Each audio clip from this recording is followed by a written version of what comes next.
जय हिंद। किसी भी देश की स्थलीय सीमा डिसाइड करना काफ़ी सिंपल होता है कि ये इस देश का बॉर्डर है, ये दूसरे देश का बॉर्डर है, लेकिन समुद्र में इस तरह से नहीं होता है। हम समुद्र में समझते हैं कि जिस तरह से चीन कहता है कि दक्षिणी चीन सागर उसका है, क्या हम उस तरह से हिंद महासागर को कह सकते हैं कि क्या ये हमारा है या नहीं?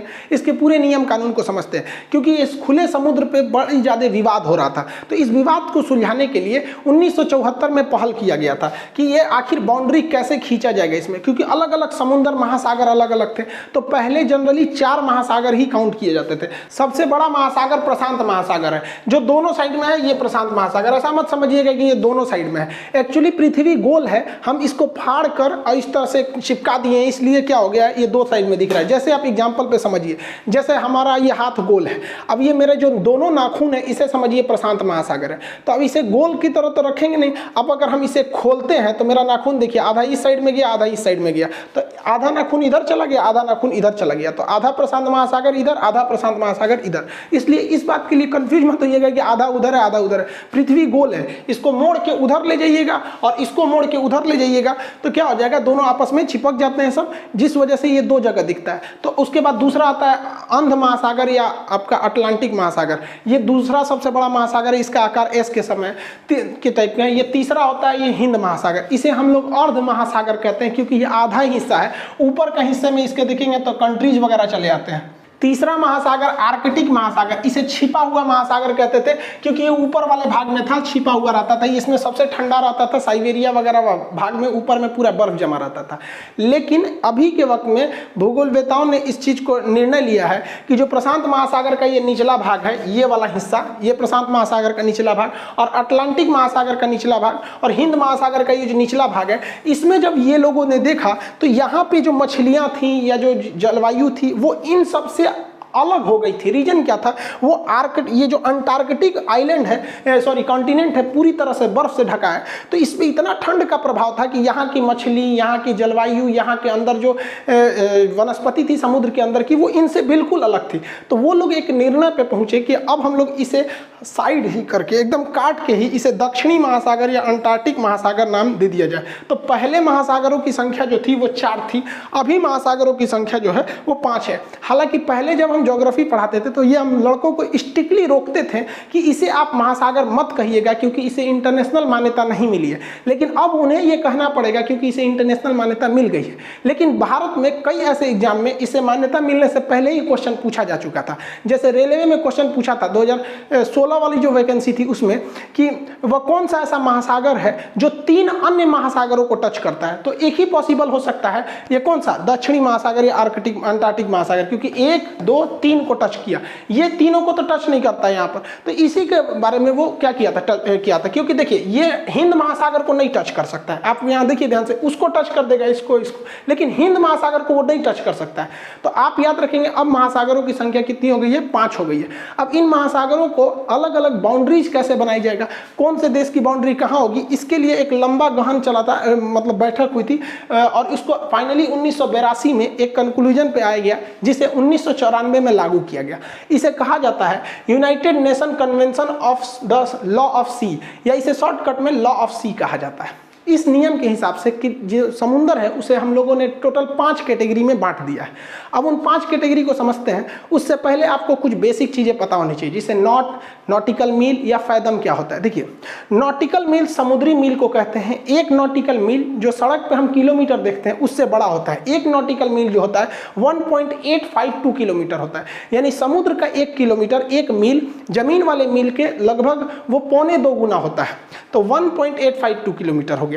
अब समुद्र की गहराई को फैदम में नापते हैं। 1 फैदम बराबर 6 फीट होता है, गहराई होता है 1 फैदम बराबर 6 फीट होता है। अब वहाँ हवाएं जो चलती हैं उसको भी हम लोग किलोमीटर प्रति घंटा में ना नाप के हम नॉटिकल मील प्रति घंटा में नापते हैं। तो नॉटिकल मील प्रति घंटा में जब नापेंगे तो आप इसे किलोमीटर में बदलेंगे और उसको मीटर पर सेकेंड में बदलेंगे, तो उसे हम हवाओं के वेग को नॉट कहते हैं। समुद्री हवाएं या हवाई जहाज में जो हवाएं बाहर से आती है उसे नॉट कहते हैं। 1 नॉट बराबर 0.5 मीटर पर सेकेंड। तो हवाओं की गति को नॉट में, गहराई को फैदम में और समुद्री दूरी को नॉटिकल मील में नापते हैं। ये आगे काम आएगा, ये नॉटिकल नॉटिकल मील वाला। अब हम समुद्र के जो 5 अलग अलग कैटेगरीज है उसको समझते हैं कि मतलब कौन कौन से मैरीटाइम बॉर्डर लगते हैं। देखिए वो 5 कौन कौन से होते हैं। एक होता है इंटरनल सी, दूसरा होता है टेरिटोरियल सी, तीसरा होता है कॉन्टिजियस जोन और एक्सक्लूसिव इकोनॉमिक जोन, उसके बाद आता है हाई सी। ये 5 होते हैं, 4 इधर लिखा हुआ है, एक यहाँ है। देखिए समुद्र जो होता है किसी भी देश का जो तट होता है, जो कोस्ट लाइन होता है, वो टेढ़ा मेढ़ा होता है, तो वहां से जब डिस्टेंस नापिएगा ना तो गड़बड़ हो जाता है। इसलिए एक इमेजिनरी लाइन ड्रॉ कर दी जाती है, काल्पनिक लाइन नक्शे पर ड्रॉ किया जाता है, जिसे हम लोग कहते हैं लोग बेस लाइन, आधार रेखा, जिसमें हम यहाँ रेड कलर से खींचे हैं, ये आधार रेखा है। याद रखिएगा इस आधार रेखा का काम केवल ये है कि जो टेढ़ा मेढ़ा तट है उसे एक सीधी रेखा प्रदान करे। सीधी रेखा का मतलब ये नहीं कि इस तरह से सीधी रेखा, वो एक कंटिन्यूअस लाइन प्रदान कर सके, वो जिग जैग ना हो सके, इसलिए इसे हम कहते हैं बेस लाइन। और बेस लाइन के पीछे जो पानी होता है, जैसे ये सब जो पानी है, इसी को कहते हैं इंटरनल सी, बेस लाइन के पीछे वाला। अब समुद्र में कोई भी डिस्टेंस आपको नापना होगा ना तो आप बेस लाइन से ही नापेंगे, ना कि समुद्र के तट से नापेंगे। याद रखिएगा ये क्वेश्चन पूछता हुआ कई बार। अब जैसे मान के चलिए यहाँ से कोई है, यहाँ पे कोई शिप खड़ा है, अब इसे भारत की दूरी दिखानी है तो कहां से नापेगा, यहां पे भी भारत हो जाएगा, यहां भी हो जाएगा, यहां भी हो जाएगा, तो इसका जो सबसे करीबी बेस लाइन है वो इसे नापना पड़ेगा कि हम यहां से इतनी दूरी पर हैं। क्योंकि अगर पर्टिकुलर शहर बोलता है कोलकाता तो हम यहां कोलकाता देख लेंगे, चेन्नई कहेगा तो चेन्नई, विशाखापट्टनम, लेकिन से सीधे कहता है कि हम इंडिया से कितना दूर है, तो भैया तुम देखो तुम्हारे पास का जो सबसे करीब में बेस लाइन कौन सा पड़ रहा है, उस हिसाब से अब जो भी दूरी नापना है वो बेस लाइन से नापेंगे और नॉटिकल मील में ही उसे नापा जाता है। इंटरनल सी जो हो गया, आंतरिक सागर, उसे छोड़ देते हैं, एक तो हो गया। अब देखते हैं टेरिटोरियल सी। टेरिटोरियल सी को हम समुद्री सीमा कहते हैं। ये आधार रेखा से पहला 12 नॉटिकल मील की दूरी होती है। 12 नॉटिकल किलोमीटर नहीं, पहला 12 नॉटिकल, जिसे हम ब्लू लाइन से खींचे हैं, यानी ये वाला एरिया जो है इसे हम लोग कहते हैं हम लोग टेरिटोरियल सी। ये पूरा यहाँ तक हो जाएगा। ये सबसे ज्यादा अधिक, इस पर कंप्लीट अधिकार होता है जिस देश के पास की ये रेखा। ये नियम सारे देशों पर लागू होता है। अभी श्रीलंका वाले पे अलग से बताएंगे कि श्रीलंका पे कैसे, जब 2 देश करीब आ जाते हैं तो उस पे कैसे लगता है। तो ये क्या है, अगर कोई इस एरिया में बिना इस देश के परमिशन, जैसे यहाँ इंडिया है तो इंडिया, अमेरिका रहता तो अमेरिका, परमिशन अगर हवाई जहाज हो या समुद्र का जहाज हो घुस गया तो बिना परमिशन मार के गिरा देगा उसको, मिसाइल उसाइल तोप ताप से यहाँ पे उड़ा देगा। यहाँ पे परमिशन लेके घुसना पड़ता है, समझ में आ गया। तो इसमें कंप्लीट डोमिनेंस होता है। लेकिन उसके आगे का जो 12 नॉटिकल है तो यहाँ से तो 24 नॉट हो जाएगा। तो जो पहला 12 नॉटिकल है उसे टेरिटोरियल सी कहते हैं। जो दूसरा 12 नॉटिकल होता है उसे संलग्न क्षेत्र, संलग्न क्षेत्र को कहते हैं कॉन्टिजियस जोन। यानी यहाँ से अगर देखेंगे तो 12 नॉट, लेकिन शुरू से देखेंगे, हमें तो दूरी आधार रेखा से नापनी है, तो आधार रेखा से यह दूरी हो जाती है 24 नॉट की। 2 नंबर पे हम यहाँ लिखे हैं 24 नॉट। तो ये वाला जो डिस्टेंस है ये वाला भी इसी देश का अधिकार होता है, लेकिन यहाँ कुछ रिस्ट्रिक्शन है। क्या है कि अगर इसमें कोई बिना परमिशन एंट्री करता है तो आप उसे हमला नहीं कीजिएगा, पहले उसको समझिएगा, कहिएगा सुन यहाँ तुम आ गया ना तो तुम हमको सीमा शुल्क दो, मतलब कस्टम ड्यूटी दो। यहाँ पे तो तुमको सीमा शुल्क देना पड़ेगा, सीमा शुल्क यहीं से लग जाता है। और हवाई जहाज भी अगर यहाँ से उड़ के गया ना, इस एरिया से भी अगर हवाई जहाज उड़ के ऐसे चला गया तो इसको भारत को टैक्स देना पड़ेगा, सीमा शुल्क। तू हमारे एरिया में आके हवा प्रदूषण छोड़ के गया था। तो सीमा शुल्क जो लगना है वो कंटिन्यूअस जोन से ही चालू हो जाती है, चाहे वो हवाई सीमा शुल्क हो या समुद्री सीमा शुल्क। लेकिन अगर इसमें घुस गया बिना परमिशन तो ठोका जाएगा। हाँ, परमिशन लेके आओ, कोई दिक्कत नहीं होता है। इस एरिया तक की साफ सफाई की जिम्मेदारी इसी देश की रहती है।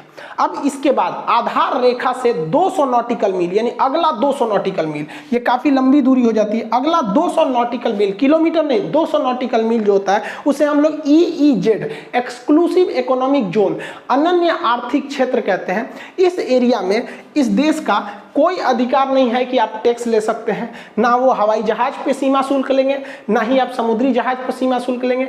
यहाँ पे किसी को आने जाने से नहीं रोक सकते हैं, यहाँ पे घूमने से नहीं रोक सकते हैं, किसी की देश के नौसेना की जहाज को भी नहीं रोक सकते हैं, और ना ही उस पर टैक्स ले सकते हैं। हाँ, यहाँ क्या कर सकते हैं, यहाँ मछली पकड़ने का अधिकार इसी का होगा, क्योंकि देखिए ये इकोनॉमिक जोन है, यानी पैसा से रिलेटेड कुछ भी होगा तो इसी देश का है। यहाँ मछली पकड़ने का अधिकार इसी देश का, तेल निकालने की जिम्मेदारी यहीं पे हो जाएगी। इस एरिया में अगर पेट्रोलियम मिला तो इसी का होगा, अगर कोई नया द्वीप आइलैंड मिल गया तो इसी का होगा, भले कोई भी खोजे मिलेगा तो इसी का हो जाता है। समझ में आ गया कि नहीं आ गया। अब ये ऑयल कैसे निकाला जाता है और किस तरह से बड़े बड़े शिप जो होते हैं वो 3-3 साल तक जो लोग मछली पकड़ते हैं उसको 2-3 दिन में कैसे पकड़ लेते हैं उसको हम लोग समझते हैं। यहाँ देखिए, अब ये 200 नॉटिकल मील के बाद का जो एरिया होता है उसे हम लोग कहते हैं हाई सी। ये इंटरनेशनल लॉ हो गया। अब यहाँ पे किसी की बपौती नहीं चलेगी। अगर बाय द वे यहाँ पेट्रोल मिल भी गया, यहाँ पेट्रोल मिल भी गया तो वो आप डायरेक्ट वहाँ से नहीं निकाल सकते, आपको जाना पड़ेगा इंटरनेशनल सी बेड अथॉरिटी के पास। अब वो जांच करेगी इसे पहले खोजा कौन था और ये इंटरनेशनल बाउंड्री में आ रहा है तो करीब किसके है, मान के चलिए इसके भी करीब है, इसके करीब है तो बांट देगा कि भैया तुम भी ले लो, तुम भी ले लो, इस टाइप का। तो इसके पास जो लगता है इंटरनेशनल सी बेड, सी मतलब समुद्र, बेड मतलब नीतल, नीचे का हिस्सा, अथॉरिटी वही इसकी देखती है। तो 5 हिस्सा हो गया, 1 2 3 4 और अंदर वाला 5 हिस्सा हो गया यहाँ पर। अब देखिए, लेकिन अगर कभी कभी क्या होता है, कुछ ऐसे देश होते हैं जो बहुत करीब आ जाते हैं समुद्र में, तो उन पे ये नियम नहीं लग पाता है। जैसे श्रीलंका, तो श्रीलंका में आप ऐसे करेंगे तो श्रीलंका भारत के इकोनॉमिक जोन में आ जाएगा, पूरा रख लेंगे। तो उसमें एक नॉर्मल बाउंड्री कर दी जाती है कि भैया इसके इधर तुम्हारा, इसके इधर इसका, यहाँ पर काम खत्म यहाँ पर। तो इसमें आप बन ही नहीं पाएगा ना उतना लंबा, उस हिसाब से देखेंगे तो ये इकोनॉमिक जोन में आ जाएगा। इकोनॉमिक जोन जितना लंबा रहेगा आपको फायदा होगा, क्योंकि मान के चलिए जैसे हमारा अंडमान निकोबार, अमूमन लोगों को लगता है कि अंडमान निकोबार से क्या फायदा है। एक तो हमारी सैन्य फायदा है कि चीन इधर से आएगा तो हम देख लेंगे। दूसरा आप देखिए ना, अगर हमको जहां यहाँ आइलैंड मिल गया तो हमें यहाँ आधार रेखा खींचेंगे, संलग्न समुद्री सीमा, संलग्न क्षेत्र, आर्थिक क्षेत्र, इतना बड़ा ये एरिया तो ऐसे मिल गया। तो जब आइलैंड मिल जाते हैं तो उसका economic zone, exclusive economic zone बड़ा हो जाता है। फ्यूचर में उसके नीचे कोयला मिल सकता है, पेट्रोलियम, गैस, मछली, कुछ भी मिल सकते हैं, उससे काफी फायदा हो सकता है यहाँ पर। इसलिए भारत का अंडमान निकोबार और लक्षद्वीप मिलकर हमारे इकोनॉमिक जोन को इतना बढ़ा देते हैं। जैसे देखिए ये एरिया इतना ज्यादा क्यों निकला हुआ है, क्योंकि यहाँ लक्षद्वीप है। अब हमारा इकोनॉमिक जोन यहाँ देखिए श्रीलंका आ गया था इसलिए कम हो गया है। अब यहाँ पर है, यहाँ कट क्यों गया, क्योंकि ये वाला एरिया बांग्लादेश का और ये वाला एरिया म्यांमार का। अब ये एरिया, इतना बड़ा एरिया हम लोग को क्यों मिला हुआ है, क्योंकि हमारे पास अंडमान निकोबार है। अब इसमें मछली पकड़ने, पेट्रोलियम, फ्यूचर में यहाँ पता चलता है कि बहुत ज्यादा मात्रा में पेट्रोलियम और कोयला का निक्षेप है नीचे में। इस इकोनॉमिक जोन में अगर कोई आपराधिक घटना कर देता है तो वो यही देश इसको देखता रहता है कि भैया तुम हमारे एरिया में घुस के कैसे मार दिए। ऐसा एक बार हो गया था 2012 में, उस समय मनमोहन सिंह प्रधानमंत्री थे। तो 2012 में इटली का एक टैंकर आ रहा था। इटली के इस टैंकर पे 2 मेरीन थे, सब सैनिक से, सब देख रहे हैं, सब गोरखा गोरखा को, इससे पूरा भारतीय मछुआरा को मार दिया। सब बताइए, भारत के मछुआरा सबको मार दिया, 2 मछुआरा मर गए सब। ये सबको कहा कि हमको लगा लूटने आ रहे हैं, रे चोट्टा कहीं का, पूरा इटली का था सभी सब। मतलब इसको लगता है लूटने, तो हमारे देश में आ रहा, मार दिया यहाँ पर। बाद में ये लोगों ने माफी भी मांगा तो भारत सरकार का सुसुरा माफी मांगेंगे, नहीं छोड़ेंगे हम यहाँ पे। लेकिन देखिए मेरी टाइम में समुद्र में क्या होता है कि क्लियर नहीं पता चल पाता है कौन किसका है। तो भारत सरकार ने इस पर मुकदमा भी चलाया। एक बार इटली भी भाग गया था सब वापस। थोड़ा कौन चीज लगता है यहाँ पे, इटली भाग जाएगा तो छोड़ देगा आदमी। इस इकोनॉमिक जोन को लेकर भारत का बांग्लादेश के साथ एक डिस्प्यूट भी हो गया था। पहले बांग्लादेश का इतना ही इकोनॉमिक जोन था, लेकिन बांग्लादेश कह रहा है कि नहीं भैया मेरा इतना नहीं हुआ, मेरा इससे भी ज्यादा हुआ। वो कह रहा है कि भैया मेरा यहां भी हुआ और यहां भी हुआ, इतना हमारा हुआ। देखिए ये इतना क्लेम कर रहा था कि इधर से इतना म्यांमार ने कब्जा कर लिया है ये वाला हिस्सा, और इधर से इतना भारत ने ले लिया है ये वाला हिस्सा। इसलिए बांग्लादेश कह रहा था कि हमको ये वाला भी हिस्सा दिलाया जाए और ये वाला हिस्सा भी दिलाया जाए, इतना मांग रहा था, जबकि उसके पास इतना ही था। तो इंटरनेशनल बाउंड्री जो थी, इंटरनेशनल आर्बिट्रेरी, उसने कहा कि देखिए पूरा नहीं मिलेगा, हाँ इतना हम आपको हाई एक्स्ट्रा दे सकते हैं, इतना आपको एक्स्ट्रा दे देंगे। तो भारत को अपनी बाउंड्री से, इकोनॉमिक जोन से हटना पड़ा। हालांकि वहां पे बहुत ज्यादा संसाधन भी, बहुत ज्यादा खनिज वगैरह नहीं थे। तो बांग्लादेश का जो इकोनॉमिक जोन था वो इस तरह से बढ़ गया इंटरनेशनल कोर्ट के बाद। तो हम लोग भैया नियम कानून को मानते हैं। लेकिन अगर वही चाइना की बात करिएगा तो चाइना ससुरा कहता है कि कौन चीज 200 नॉटिकल मील, ये खान सर पढ़ा रहे हैं उन्हीं के पास रह जाइए, 200 नॉटिकल, हमारे यहाँ कुछ नहीं, ये पूरा दक्षिणी चीन सागर मेरा है। उसके बाबा आदम के जमाने 1940 में चीन के पास कोनो चिरकुट में नक्शा मिला। उस नक्शा में ऐसे 9 गो डैश डैश लाइन बना था, 1 2 3 4 5 6 7 8 9, इसको कहता है ये 9 डैश लाइन है। ये समुंदर नहीं है, ये चीन है। ऐसा ससुरा पृथ्वी पे पैदा हुआ है सुनना, मतलब उसका कहना है कि समुंदर पे ना नियम लगता है, ये साधारण समुंदर नहीं है, ये चीन है, ससुरा चोट्टा चीन है। कहता है कि ये पूरा मेरा है, इसके बाद मेरा लगेगा 12 नॉटिकल मील, फिर 24 नॉटिकल मील, 200 नॉटिकल मील। अरे चोट्टा कहीं का, ये मन में नहीं करता यहाँ पर। और इसके बीच में आइलैंड है सब, पैरासेल आइलैंड है, स्प्रिटले आइलैंड है सब यहाँ पर। अभी चाइना की नज़र इस पर इसलिए है क्योंकि दक्षिणी चीन सागर दुनिया का सबसे बड़ा समुद्र है।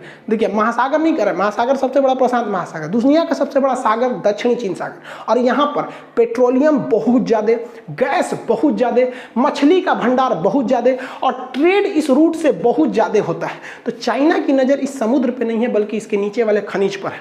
अब जिस तरह से बांग्लादेश जो था वो इंटरनेशनल कोर्ट में केस किया कि भैया हमको इतना एक्स्ट्रा चाहिए, तो कोर्ट ने फैसला सुनाया तो भारत ने दिया ना। तो इसी तरह फिलीपीन जो था उसने कहा कि भैया ही हमारे दुआरी तक चल आया है, यहाँ पे हमारा तो ये पूरा एरिया मेरा हुआ ये यहाँ पर। तो इंटरनेशनल कोर्ट ने कहा हाँ भैया ये वाला एरिया तो फिलीपीन का ही होता है, चाइना का नहीं होता है। तो चाइना का इंटरनेशनल कोर्ट क्या होता है? हम कुछ नहीं मानते हैं। चाइना की नीति है कि किसी गरीब को, कमजोर को इतना दबा दो कि कोई उठ ना पाए। किसी भी समुद्र में कोयला निकालने के लिए एक बहुत हैवी मशीनरी लगती है, पेट्रोलियम निकालने के लिए रिग लगाना पड़ता है, वो कैसे काम करता है, या फिर मछली पकड़ने के लिए किस तरह से आते हैं, उन सब के बारे में हम समझा देते हैं। देखिए चाइना क्या करता है, कहीं भी घुस के मछली पकड़ लेता है, किसी दूसरे के देश में जाएगा 2-3 दिन के अंदर पकड़ लेगा। अभी हाल ही में इसने पाकिस्तान में आया है, और पाकिस्तान में लंगर डाल के पाकिस्तान 3 साल में जितनी मछली पकड़ता है ना, ये ससुरा 2 दिन में उतना मछली पकड़ के लेके चल गया यहाँ से ससुरा। और वहाँ ग्वादर के लोग मूड़ी पीट रहे, लगे ससुरा बलूचिस्तान वाले लोग हमारा मछली ले गया, अब गरई मछली बचल है सब, वहाँ पे खाएगा वो गरई मछली। अब ये इतना 3 साल में जितना लोग नॉर्मल आदमी मछली पकड़ते हैं, ये 2 दिन में कैसे पकड़ लेता है? तो भारत और हर डेवलप देश के पास पूरी फिश प्रोसेसिंग शिप होती है। ये शिप बहुत बड़े होते हैं सब, इतना बड़े, इनकी जाल जो होती है कई किलोमीटर में होती है। अब ये इतने बड़े बड़े शिप होते हैं और इसके नीचे कई फ्लोर होता है। अभी ये तो इतना दिखाई दे रहा है आपको, अभी कितना अंदर गया होगा। इसके नीचे पूरी फैक्ट्री लगी होती है मछली को कटिंग करने के लिए। ये शिप कितने बड़े होते हैं आइडिया लगाइए। ये जितना बड़ा ये दिख रहे हैं, ये गाड़ी खड़ी है 4 व्हीलर, ये जितने 4 व्हीलर बाहर दिख रहे हैं ये सब इसमें ये सामान लेगा। यहाँ पर ये किसी शहर में नहीं रह पाएगा, ये पूरा लेके चल देता है। इतने बड़े बड़े शिप होते हैं और इस शिप में कई डेक होते हैं, जिसमें क्या होता है कि मछली तो एक और से साइड से पकड़ लो, यहाँ से मछली पकड़ के और नीचे भेज दिया जाता है। नीचे पूरी मशीन लगी हुई, कन्वेयर बेल्ट, एक जगह कटिंग वगैरह हो रहा है और कटिंग करते करते आगे भेज देते हैं सब। यहाँ चाइना में सी फूड का बहुत ज्यादा कंजम्पशन होता है, वहाँ कुछ भी खा लेते हैं ससुरा, कुत्ता, चमगादड़, कॉकरोच, ऑक्टोपस, कुछ भी खा जाते हैं सर। एक तो जनसंख्या ज्यादा है, उसमें से ससुरा दलिद्दर पूरा खा जाते हैं सब। पूरी दुनिया परेशान है चाइनीज शिप से कि ये कहीं भी आते हैं सर 2 दिन में लंगर डालेंगे सब। जब तक आप चाइना एम्बेसी को कॉल कीजिएगा, वहां से ले लीजिएगा, ये 2 दिन में जाल में मारेंगे सर। अब पूरा का पूरा शिप मछली लेके चल जाते हैं सब। पूरी दुनिया परेशान है। भारत में भी 1-2 बार लंगर डाला था सभी सब मछली पकड़ने के लिए। भारतीय ने भी घींच के भेज दी, जाल रख ली ससुरा, तो यहाँ पे मछली मारेगा। देखिए जिस तरह से चीन एग्रेशन दिखाता है, दक्षिणी चीन सागर मेरा है, भारत को भी इसको काउंटर करने के लिए और दुनिया का ध्यान इधर लाने के लिए जो इधर भारत को भी कहना चाहिए कि हिंद महासागर मेरा है, क्योंकि भैया ये भी हमारा हो सकता है। और कोई पूछे किस आधार पर आप कह रहे हैं, तो कह दीजिए कि खान सर के यहाँ हमरो नक्शा मिला है 100 साल पुराना, जहाँ पे दिखाया गया है हमारा। वैसे भी समुद्रगुप्त का घोड़ा कहा जाता था, 3 समुद्र का पानी पीता है, बंगाल की खाड़ी, हिंद महासागर और यहाँ अरब सागर। 3 समुद्र के पानी पीने का मतलब ये थोड़ी होता है कि सुबह शाम ही यहाँ का पिएगा। मतलब पहले जमाने में आप वहीं से पानी पी सकते थे जहां आपका अधिकार था। तो हमारे जमाने में लिख लीजिए भैया, समुद्रगुप्त भारत का नेपोलियन कहा जाता है, इतिहास उठा के पढ़ लीजिए, यहाँ पर ऐसा लिखा है। इससे क्या होगा कि चाइना हमें कॉम्प्रोमाइज के लिए आएगा, क्योंकि पूरी दुनिया कहेगी कि देखो भैया चाइना तुम्हारा देखिए, देखिए भारत भी बिगड़ गया। और जैसे भारत कहेगा तो चाइना उधर से वो भी चिल्लाने लगेंगे सर। तो फिर चाइना को अपने ऑयल, मछली या फिर गैस का जो जिस उसकी नजर जमी है, तो भारत से ये कॉम्प्रोमाइज करने के लिए आएगा। रे बकलोल कहीं का हिंद महासागर में तो ऐसा कोई पेट्रोलियम का कोई भंडार नहीं है, काहे लिए झगड़ा ना रहा है।